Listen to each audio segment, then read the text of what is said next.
By the time the letter found him, Ethan Ward had stopped believing in mornings that changed anything. He and his son had slept in 3 different places that month alone. 2 budget motels that smelled like bleach and old smoke, and 1 borrowed couch that came with rules spoken softly but meant loudly. Ethan no longer marked time by dates. He marked it by checkout hours, by how long the coffee stayed warm in a paper cup, by how often he could make $11 stretch into dinner for 2. Caleb, 11 years old and too observant for his age, was already awake when Ethan opened his eyes. The boy sat cross-legged on the edge of the motel bed, hoodie pulled over his head, assembling a broken action figure with the quiet focus of someone used to fixing things that didn't quite fit anymore. "You sleep?" Ethan asked, rubbing his face. Caleb shrugged. "A little. That was good enough." It usually was. The room was narrow and dim, sunlight leaking through a curtain that didn't close all the way. Outside, traffic hummed, a reminder that life was moving somewhere else. Ethan checked his phone. No new messages. No callbacks. He hadn't expected any. They were halfway through a shared pastry when a knock landed on the door. Not the impatient thud of housekeeping. Not the sharp rap of management. This knock was measured, official, the kind that made Ethan's shoulders tense before his mind caught up. He opened the door just enough to see a uniformed courier standing in the walkway, holding a clipboard and a stiff brown envelope that looked like it had never been folded, never been bent, never been near a place like this. "Ethan Ward?" the man asked. Ethan hesitated. Names had weight. Saying yes sometimes invited things you couldn't afford. But the man's eyes were already scanning the doorframe, the peeling paint, the faint outline of Caleb behind him. "Yeah," Ethan said finally. "That's me. Certified mail," the courier said, offering the envelope and a stylus. "Need a signature." Certified. The word felt absurd, as if anyone official should know where to find him. Ethan signed with a hand that felt heavier than it should. The courier tore off the receipt, nodded once, and walked away without another look, like this was just another stop on a route that made sense to someone else. Ethan closed the door slowly. Caleb was already staring at the envelope. "That looks serious," the boy said. "It's probably nothing," Ethan replied, though his stomach had tightened the moment he saw the letterhead printed in the corner. Morrow and Klein, attorneys at law. Clean black ink. Crisp edges. The kind of envelope that belonged in offices with real chairs and working clocks. Ethan sat on the edge of the bed and turned it over in his hands. The paper was thick, confident. It didn't apologize for taking up space. "Is it bad?" Caleb asked quietly. "I don't know," Ethan said. "Let's see." He tore it open carefully, as if the contents might scatter if he rushed. Inside was a single page, folded once, with language that swam before settling into meaning. Legal phrases, dates, references, then the sentence that changed the temperature of the room. "You are hereby notified that you have been named the sole heir to the estate of Henry Ward, deceased." Ethan stopped breathing. Henry Ward. His grandfather. A man he hadn't seen since he was 16. A man who lived on a mountain ridge everyone else had abandoned decades earlier. A man who refused to sell, refused to move, refused to explain himself to anyone who thought comfort was more important than ground. A man Ethan's mother had called stubborn with bitterness sharp enough to cut ties clean. Ethan read on, heart pounding now. The property consisted of a small cabin and surrounding acreage located on the upper slope of Pineback Ridge. Taxes were current. No liens. No outstanding debts. Attached to the letter, secured with a strip of yellowed tape, was a key. Ethan reached out and touched it, half expecting it to vanish under his fingers. It was cold, solid, real in a way the words weren't yet. Caleb leaned closer, eyes scanning his face. "What does it say?" the boy asked. Ethan swallowed. "It says, Grandpa Henry died." Caleb's expression flickered, not grief exactly, but curiosity edged with something hopeful. "And," he prompted, "and he left us his place. Like a house." Ethan hesitated. A cabin. The word carried memory with it. He hadn't meant to let that happen. The mountain rose in his mind without permission, tall and quiet, pines bending under snow, a narrow dirt road that ended instead of continuing somewhere useful. He remembered the cabin being small but solid, built into the slope as if it had grown there. He remembered the smell of wood smoke and iron, the sound of his grandfather's boots on the floorboards at dawn. He remembered arguments, too, low voices late at night, his mother pacing, angry tears catching in her throat. His grandfather unmoving at the table, hands folded around a chipped mug. "You're throwing your life away," she'd said. "Someone has to stay," Henry had replied. Ethan had stood in the hallway listening, heart splitting between them. 2 weeks later, the car was packed. The mountain shrank in the rearview mirror. And that was that. Until now. Caleb broke the silence. "So we could go there?" Ethan looked at his son, at the way hope lived in him without permission, without calculation. "I don't know," Ethan said honestly. "It's probably not much. But it's something," Caleb said. Ethan folded the letter again, more carefully this time. The law firm's address sat at the bottom of the page. A town name he recognized, one he hadn't said out loud in years. His chest tightened. Hope felt dangerous. It had teeth. It reminded you of things you didn't have the energy to want anymore. But ignoring it felt worse. Ethan taped the key back to the letter and slid both into his jacket pocket. "Finish your pastry," he said. "We've got a long day." "Are we really going?" Caleb asked. Ethan didn't answer right away. He looked around the room. The flickering light, the scuffed floor, the quiet understanding that this place was temporary by design. "Yeah," he said finally. "We'll at least look." Caleb smiled, small and careful, like someone afraid to scare the moment away. Outside, the sun climbed higher, indifferent to promises and paperwork alike. But for the first time in a long while, Ethan Ward stood still long enough to feel the ground under his feet shift, just slightly, as if something buried had decided it was time to be found. Ethan spent nearly everything he had to get them there. 2 bus tickets bought with crumpled bills and exact change.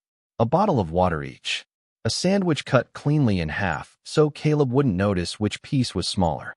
When the driver tore the stubs and waved them forward, Ethan felt the familiar tightening in his chest, the quiet calculation of what was left versus what was coming next. The bus groaned as it pulled away from the station, carrying them out of the city like a slow exhale. At first, nothing changed. Warehouses slid past the windows. Billboards peeled and sun-bleached. The noise of traffic pressed in from every side. Ethan stared straight ahead, afraid that if he looked too closely at anything, he'd start counting again. Then the buildings thinned. Concrete gave way to open fields stitched together by wire fences. The air shifted, cooler, cleaner, like it remembered something the city had forgotten. Caleb pressed his forehead to the glass, watching rows of brown earth blur into green. "Did you grow up here?" he asked. "Not exactly," Ethan said. "I grew up above it." The road began to climb. Hills rose gently at first, then steeper, folding into one another like shoulders leaning together. Cell service flickered and vanished. The bus grew quieter as passengers disembarked at smaller and smaller stops, until it was just them and the driver humming tunelessly to the radio. Silence replaced noise. The silence of distance. The kind that left room for memory to stretch out. Ethan hadn't meant to think about the winters, but they came anyway. Snow so deep it swallowed fence posts. Mornings where his breath smoked the air inside the cabin because the fire had gone out overnight. His grandfather rising before dawn, feeding the stove like it was a living thing that needed care. Henry Ward had been stubborn in ways that didn't ask permission. He believed the land remembered, that it kept score, that if you stayed long enough, listened hard enough, it would tell you what it needed and what it could give.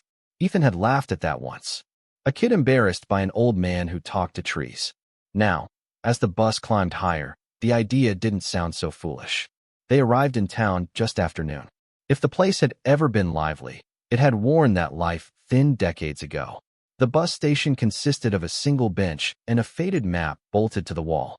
Main Street slouched under the weight of its own history. Closed storefronts with dusty windows, signs advertising businesses that no longer existed, paint peeling like tired skin. Caleb swung his backpack onto one shoulder. "Is this it?" "This is the town," Ethan said. "The mountains above it." They walked. A diner sat on the corner, door propped open, the smell of old coffee and grease drifting out like a habit no one could quit. Ethan caught a glimpse of a woman behind the counter who looked up and then looked away again, not unkindly, just practiced. The law office was 3 blocks down, squeezed between a real estate agency and a shop that sold fishing bait and lottery tickets. The sign read Morrow and Klein, the lettering slightly crooked, as if it had settled into place over time. Inside, the air smelled of paper and patience. A woman behind the desk slid a clipboard toward Ethan without ceremony. He wrote his name carefully, the way he always did on official things, as if neatness might earn him more than it ever had. They didn't wait long. The lawyer, Mr. Klein, was older than Ethan had expected. Gray hair, wire-rimmed glasses, a suit that had seen better decades. He shook Ethan's hand firmly, then nodded to Caleb. "Your grandfather spoke of you," he said, leading them into a small office. Not often, but when he did, it mattered. Ethan didn't know what to do with that. The paperwork was straightforward. The cabin, the land, 3 acres climbing sharply into rock and pine. No debts, no complications. "It's not worth much on paper," Mr. Klein said, adjusting his glasses. "Remote. Hard access. No development interest." "That's fine," Ethan said. The lawyer studied him for a moment, then smiled faintly. "That's what your grandfather always said." When Ethan signed the documents, the pen felt heavier than any he'd held in years. This signature wasn't a surrender.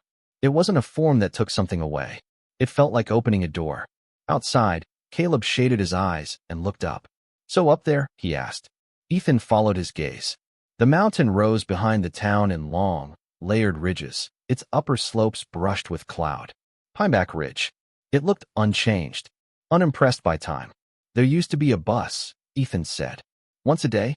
Tourist season. And now?" Ethan smiled without humor. "Now we walk."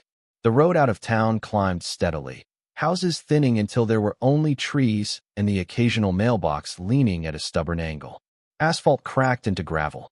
The air grew cooler with each step. Ethan recognized things before he meant to. A rusted culvert where water sang louder after storms. A bend in the road where the guardrail ended abruptly, as if the mountain had refused to negotiate further. A boulder shaped like a crouched animal, moss-softened and patient. Each landmark pulled at him, not sharply, but insistently. "You're quiet," Caleb said after a while. "The mountain does that," Ethan replied.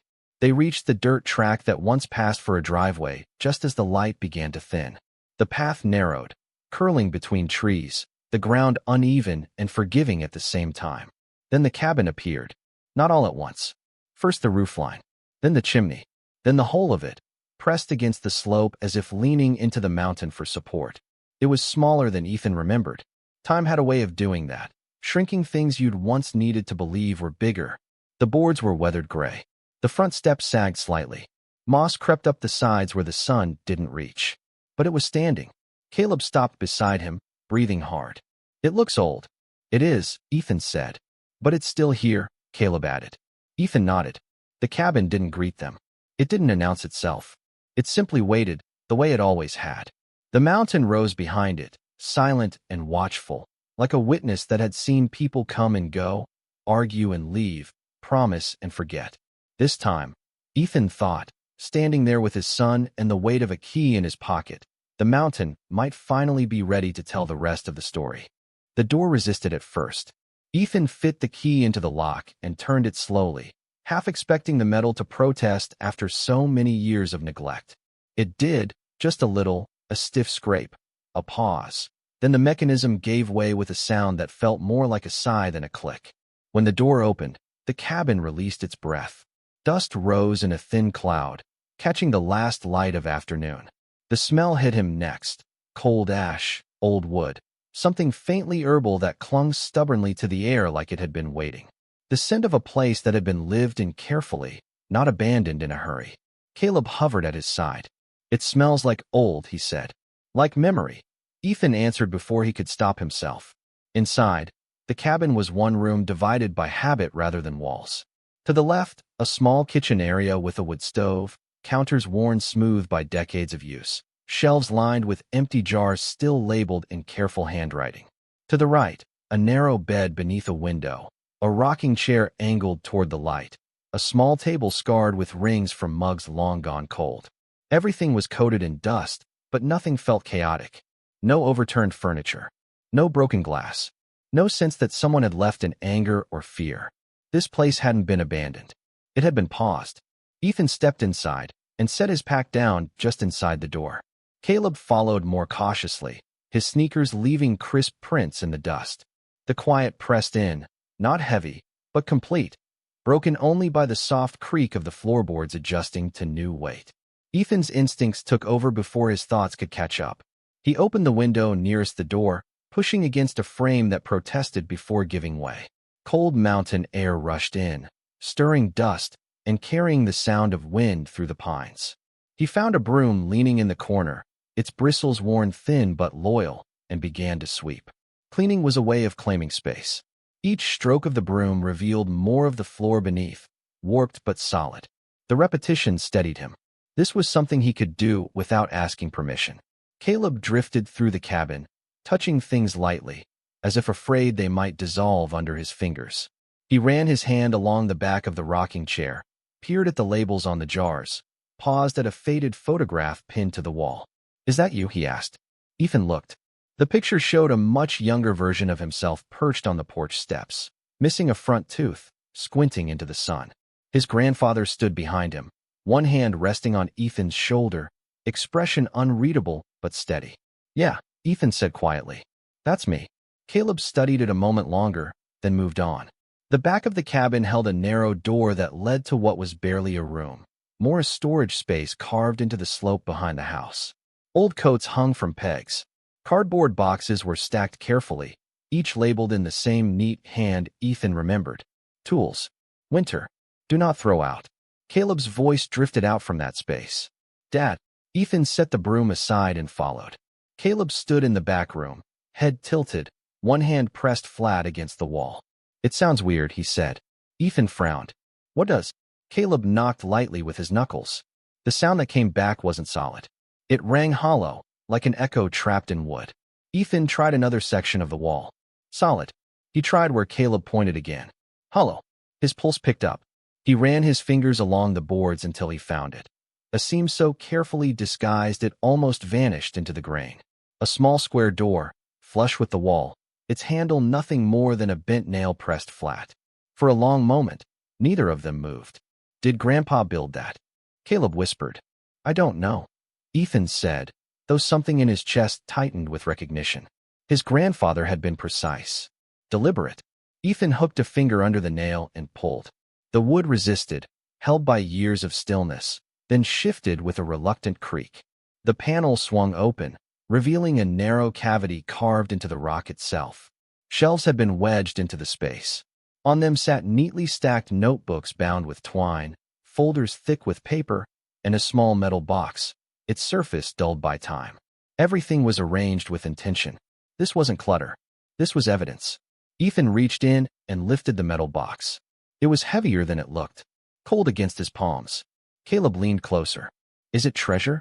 Ethan huffed a quiet laugh. "If it is, it's the serious kind." The box was sealed with yellowed tape. Ethan peeled it back slowly, each strip crackling in the quiet. He lifted the lid. On top lay a folded letter, his name written across the front in familiar, careful strokes. Ethan. Beneath it sat a small brass key taped to an index card, several old photographs curling at the corners, and a leather-bound notebook swollen with use. Ethan sat down on the floor, the box between his knees. His hands shook just enough that the paper rustled when he unfolded the letter. The handwriting hit him like a voice he hadn't heard in years. "If you're reading this, it means you came back." The letter was blunt in places, tender in others.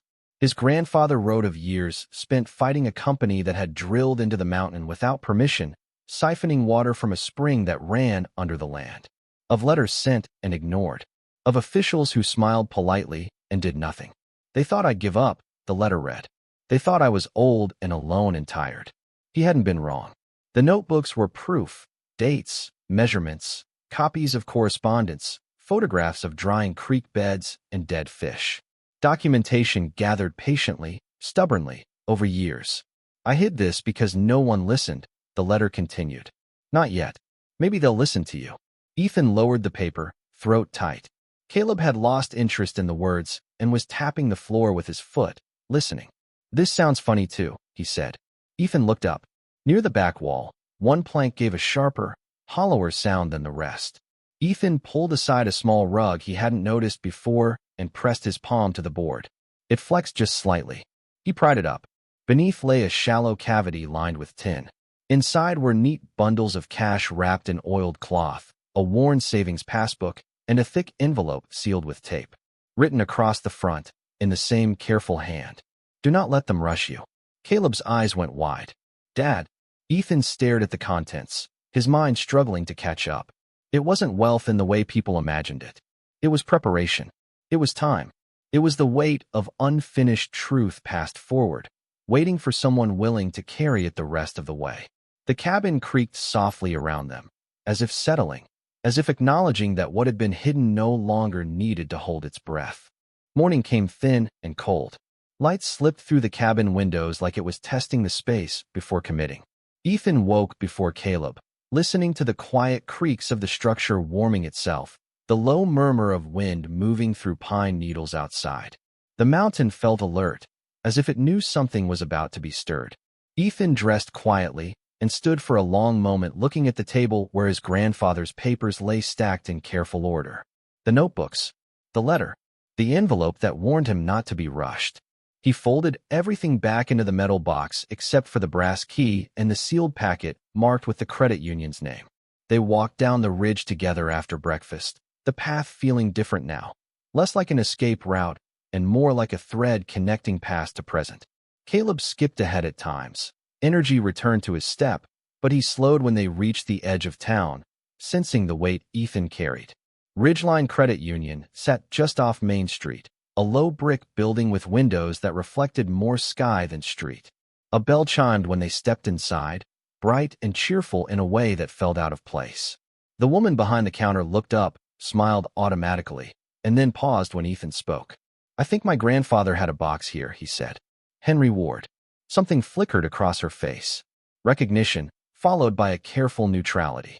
One moment, she said, and disappeared through a door marked employees only. She returned with a man whose hair had gone white at the edges, but whose posture remained firm, as if he still believed in rules and records. Mr. Ward, he said, offering his hand. I'm Carlson. I knew your grandfather. Ethan shook his hand, unsure what that meant.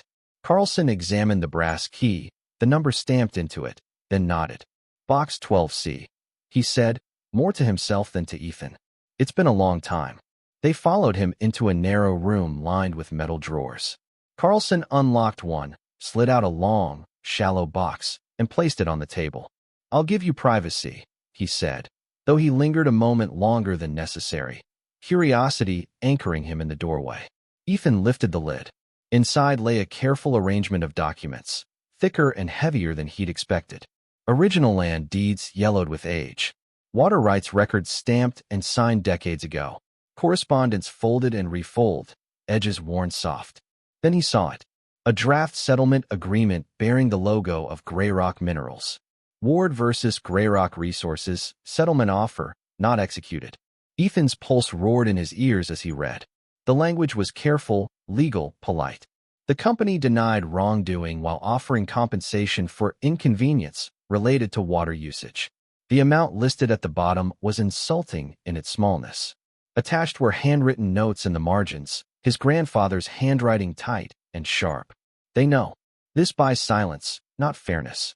I won't sign. Caleb leaned closer. They wanted him to stop talking, he said. Yes, Ethan replied, voice low. They did. Beneath the agreement lay more proof, water test results, photographs, copies of letters sent to agencies that had replied with thanks and no action. It was all there. The truth documented in ink and paper and patience. The company hadn't stolen by accident. They had known. And when confronted, they had tried to pay the problem away. Carlson cleared his throat softly. Your grandfather believed the spring under his land fed half the ridge, he said. Most folks thought he was exaggerating. Or just difficult. He wasn't, Ethan said. Carlson nodded. No, he wasn't. At the bottom of the box lay something else. A bundle of government bonds, neatly tied. A checkbook from an account Ethan hadn't known existed. Numbers printed with a calm confidence that made his chest tighten. Carlson explained quietly. The bonds had matured. The accounts had grown slowly, steadily. It's enough, Carlson said carefully. To give you stability. Not riches, but security. Ethan nodded, though his mind was still catching up. Enough to fix the cabin. Enough to stop counting coins. Enough to keep Caleb from learning how to sleep in places that weren't meant for sleeping. But not enough to erase what had been taken. Caleb looked up at him. So, if they were wrong, he asked slowly, why did no one stop them? The question hung in the small room, heavier than any document. Ethan didn't answer right away. He thought of his grandfather writing letters into silence, of officials who filed complaints away and moved on, of a company that bet on time and fatigue, because stopping them would have been inconvenient, Ethan said finally. And people don't like inconvenience.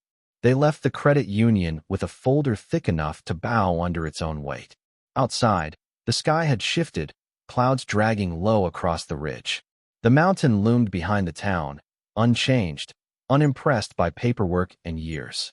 As they walked back toward the path leading up, Ethan felt something settle in his chest. Not anger exactly, but clarity. His grandfather hadn't been stubborn. He had been standing guard, protecting water that didn't belong to a company, protecting land that didn't ask to be taken, protecting a future he wouldn't live to see. Caleb reached for Ethan's hand as they started the climb. Are we going to do something? The boy asked. Ethan looked up at the ridge, at the cabin waiting above, at the quiet patience of the mountain that had kept its secrets until now. Yes, he said. We are. Justice, he understood now, wasn't always a moment. Sometimes it was a responsibility passed forward, waiting for someone who was finally ready to carry it. The lawyer's office sat at the far edge of town, where the pavement ended and weeds began their quiet rebellion. The building had once been a house. Someone had added a sign out front and never bothered to make it look official. Ethan liked that. It felt honest, like a place that didn't promise easy answers. The sign read, Harper & Cole, Legal Services. Inside, the air smelled faintly of old books and strong coffee. The woman who came out to meet them looked younger than Ethan had expected. Late 30s, maybe. Dark hair pulled back in a way that suggested she'd stopped caring whether it stayed neat halfway through law school. Her eyes were sharp, steady. I'm Harper, she said. You must be Ethan Ward. Ethan nodded. This is my son, Caleb. Harper crouched slightly to meet Caleb's eye. Nice to meet you, she said. You look like someone who notices things. Caleb blinked, then smiled. I do. That earned him a small nod of approval. Harper didn't interrupt while Ethan laid everything out. The notebooks, the water tests, the settlement offer that was never signed. She read slowly, carefully, her expression tightening in places she didn't bother to hide. When she finished, she leaned back in her chair and exhaled. This isn't nothing, she said. And it isn't dead. Ethan's breath caught. It's not. No, she said. And here's the part they won't like. If they're still benefiting from that water source, or if they never corrected the damage, the clock didn't stop when your grandfather died. Caleb looked between them. So they might still be wrong? Harper smiled thinly. They might be very wrong. She explained what would come next. Letters first. Requests for records. Proof of continued use. Pressure applied where it hurt most. Not loudly, but persistently. They'll resist, she said. They always do. They'll hope you're tired. Or scared. Or just want it to go away. Ethan thought of his grandfather's handwriting. Tight. Careful. Unyielding. I don't, he said. Harper nodded. Good. The legal fight moved slowly, like all things that mattered. While letters went out and responses trickled back, life on the ridge began to change in quieter ways. Ethan used part of the money from the bonds to fix what mattered most first. A new section of roof where water had crept in. Fresh insulation packed into walls that had learned to leak cold. Windows that fit properly but still opened to let the mountain breathe. The cabin didn't become new. It became cared for. Caleb started school in town. The first morning, he stood in the doorway too long, backpack hanging off one shoulder, eyes scanning the road like it might vanish if he stepped away. I'll be right here, Ethan said. Caleb nodded, then ran down the path without looking back. When he came home that afternoon, his face was flushed with cold and excitement. They have a library, he announced, and a science club, and the teacher says I ask good questions. Ethan smiled. You always have. Stability didn't arrive all at once. It came in pieces. A routine. A place to leave shoes by the door without planning an exit. The slow realization that tomorrow could be assumed, not negotiated. Then the company responded. Their first letter was polished and dismissive. No wrongdoing. No obligation. An offer of settlement, in the interest of closure. The number was higher than the one offered to his grandfather. Still not enough. Harper laid it out on the table. They think this is generous. They think you'll see the money and decide it's over. Ethan didn't hesitate. No. Harper smiled. Your grandfather would have liked you. They countered. The company delayed. They requested extensions. They attempted to narrow the scope. Harper responded with records requests that forced them to reveal more than they wanted. Weeks passed, then months. The mountain changed with the seasons. Snow dusted the ridge. Meltwater sang louder in the creek. Caleb planted strawberries near the porch, confident they'd still be there when summer came. The second offer came with conditions. Confidentiality. No admission of fault. Ethan read it once, then slid it back across the table. No, he said again. Harper studied him. You know this will take longer. I know, Ethan replied. So did he. The third letter felt different. The tone was cautious, measured. It proposed not just compensation, but monitoring, independent testing, a trust fund to maintain the spring and surrounding land, and a clause, small but unmistakable, that acknowledged prior unauthorized usage. They're blinking, Harper said quietly. Negotiations followed. Tense, careful, exhausting. In the end, the agreement didn't rewrite history, but it corrected part of it. The compensation was fair, enough to secure Ethan and Caleb's future without erasing the past that made it necessary. The environmental protections were binding, enforceable, public. The company signed. The town noticed. The local paper ran a modest article on page 3. Settlement reached over long-standing water dispute. It mentioned the old man on the ridge who had complained for years. It mentioned his grandson who finished what he started. People in town began to talk differently. That old ward wasn't crazy after all, someone said at the diner. Took guts to stand up to them, said another. Ethan heard these things secondhand. He didn't correct them. He didn't need to. One evening, as the sun dipped behind the ridge and the cabin windows glowed warm, Caleb sat on the porch steps beside him. Do you think Grandpa knew this would happen? Caleb asked. Ethan watched smoke curl from the chimney, straight and steady. I think he hoped, he said. And I think he trusted someone would listen eventually. Caleb nodded, satisfied.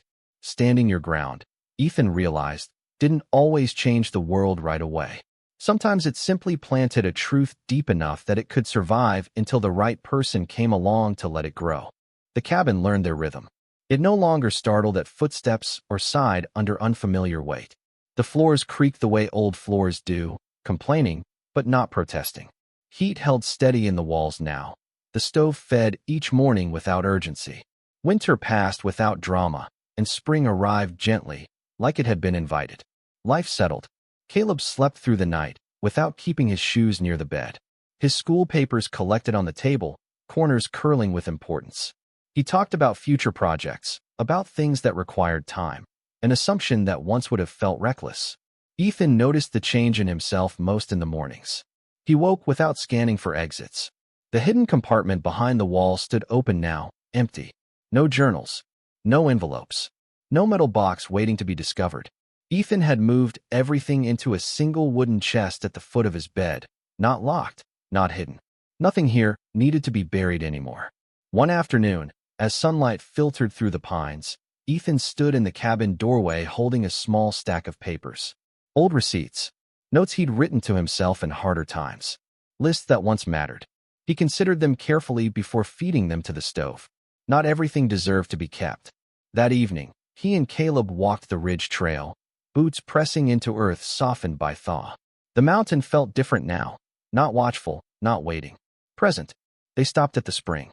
Clear water slipped over stone, patient and unclaimed. Caleb knelt, touched the surface, then looked up. This is what he protected, he said. Yes, Ethan replied. And what he trusted us with. Caleb frowned slightly. Are we supposed to protect it forever? Ethan thought about that. No, he said. We're supposed to protect it long enough to teach others why it matters. The cabin glowed that night, firelight steady behind the windows. Smoke rose from the chimney, thin and calm, folding into the darkening sky. They sat at the table, finishing dinner, the ordinary miracle of it not lost on Ethan. No rush, no fear of interruption, just plates, voices, the soft clink of utensils. Later, when Caleb went to bed, Ethan stepped outside alone. The stars were sharp. The mountain breathed around him. He thought of all the years he'd spent running, between cities, between jobs, between hopes he didn't trust himself to keep. Survival had taught him motion. Don't stop. Don't settle. Don't look back long enough to feel what you've lost. Legacy had taught him something else entirely. Staying didn't mean standing still. It meant choosing what to face, choosing what to finish, choosing to be present when it would have been easier to disappear. The inheritance hadn't been money. That would have been simple. It hadn't been land. Land could be sold. It hadn't even been justice, not fully. The real inheritance was permission. Permission to stop running. Permission to believe that a life could be built instead of merely endured. Permission to let the past speak without letting it command. Ethan went back inside and stood for a moment in the quiet cabin, hand resting against the wall where the compartment had once been hidden. He felt no urge to close it up again. Some treasures are buried to hide them. Others are hidden to wait. In the morning, he and Caleb would wake to another ordinary day.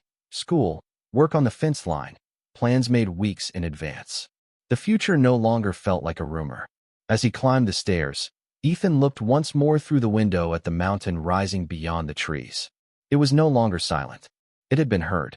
If this story moved you, if it reminded you that dignity, truth, and hope can survive even the hardest years, please like this video, share your thoughts in the comments, and subscribe to the channel.